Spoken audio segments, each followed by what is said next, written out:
Real maple syrup is a special treat. It's sweet with notes of caramel, and it's the perfect consistency for fluffy pancakes. To be clear, I'm not talking about this stuff. I'm talking about this.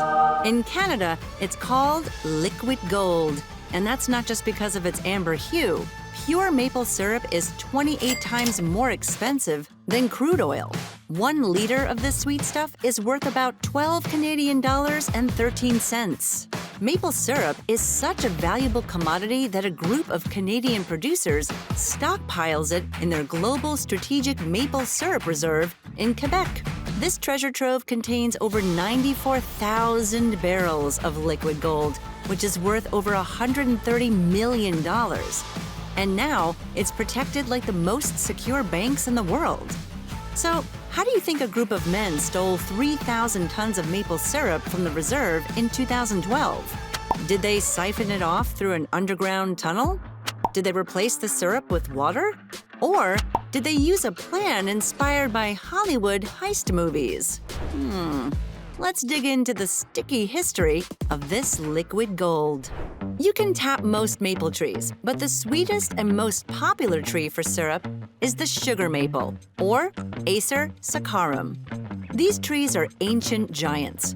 Some are over 300 years old and can be as tall as 35 meters. Their sap contains 2 to 3% sugar, which is what makes maple syrup so delicious and caloric. But unlike sugar, maple syrup has a hefty dose of minerals and 24 antioxidants. So what you're saying is take it like medicine. Roger that.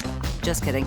Maple trees are so embedded in Canada's national identity that its flag carries a maple leaf. But its roots go even deeper. Indigenous people collected maple syrup centuries before European settlers got a taste. The Haudenosaunee used sap to cook venison.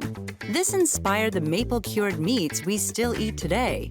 And the Anishinaabe preserved food in maple sap, keeping food throughout the long winters. Indigenous people taught French settlers to tap maples and gather syrup. Jacques Cartier was the first settler to mention maple syrup in 1557, but it wasn't until the late 1700s that European settlers began to produce this treat. Today, most maple syrup comes from a vast hardwood forest that spans from the Midwestern U.S. up into eastern Canada. This region is called, guess what it's called? The Maple Belt. And 92% of Canada's maple farms are in Quebec. So how would you go about making maple syrup? First, you need to know when the time is right. Sugar settles in the sap during winter, and it begins to flow with the first spring thaw. When the temperatures reach above 0 degrees Celsius during the day, but the nights are still frosty, you know that the sugar maple is ready.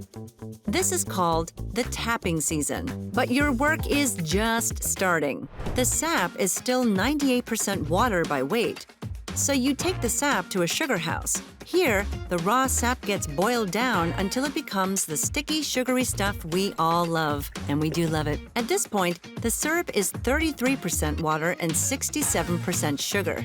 Delicious. Some of that maple syrup might end up in the Global Strategic Maple Syrup Reserve. This brings us to the final chapter of our story, the Great Canadian Maple Syrup Heist. While it sounds like something from a movie, the heist was pretty simple. The men in charge of the plant rented space in a warehouse where the syrup is stockpiled. This way they could go to and from the space without raising suspicion. Working between midnight and dawn, the thieves loaded tractor trailers full of stolen barrels of syrup.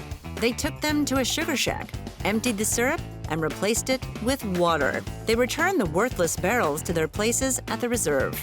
During the annual inventory check, someone realized the reserve had been robbed. But the thieves did not get away with it, and police arrested 25 men. So if you guessed answer number 2, you were correct. You're the most maple syrupiest, if that's a thing. Next time you make yourself a big breakfast, why not spring for some pure maple syrup? It tastes great on bacon. Speaking of bacon, did you know that it hasn't always been a breakfast food? Learn the truth about bacon in another episode of Origins of Food.